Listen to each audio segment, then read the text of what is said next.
So my grandfather is almost 90 years old. He has lived all his life on a farm in Jilin province in northeast China.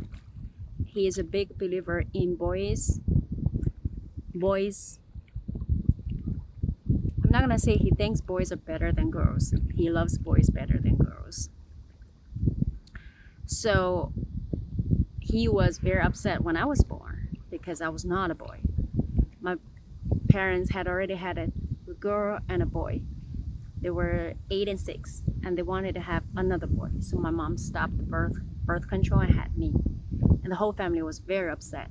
Especially my grandfather. He scolded my dad, lashed out on my dad, just for the fact that I wasn't a boy. Yeah, because my mom had to give birth to me in the hospital. My father had to be at the hospital for days, and it was time for them to work on the farm. My father was the only one who could drive a tractor, and he was in the hospital, so he felt that the farm work was delayed. And when they came back home with me, my grandfather just asked my dad to his room, scolded him. Yeah, basically, if I were a boy, he wouldn't be mad at all, you know. And he didn't even come to see me.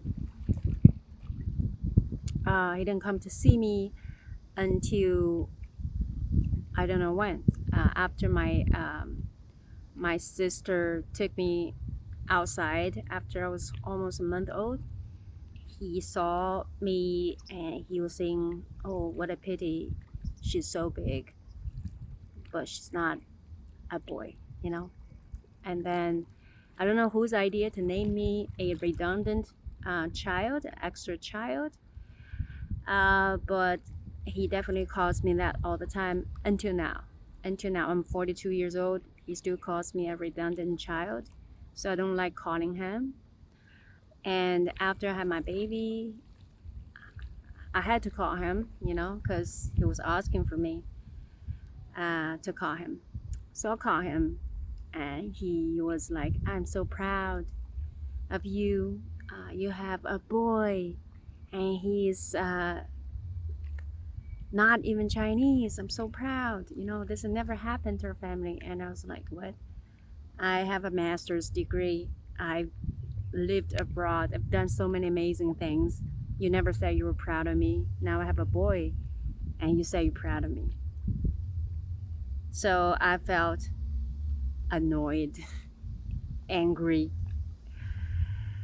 But how can I argue with a 90-year-old grandpa who only lives on the farm? And you can't change his mindset about boys.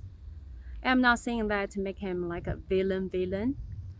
He also was supportive of certain girls' right. I said in a previous video that girls were not supposed to go to the cemetery during family festivals like Chinese New Year. So the boys will go to the cemetery, pay visit to our ancestors, play crackers there. Girls were not supposed to go, but my grandfather would let us go. Yeah, but it's the boys, like my brother wouldn't take us. I don't know whether because they think girls shouldn't go or they just think we're small, we're tagging along, they're annoyed.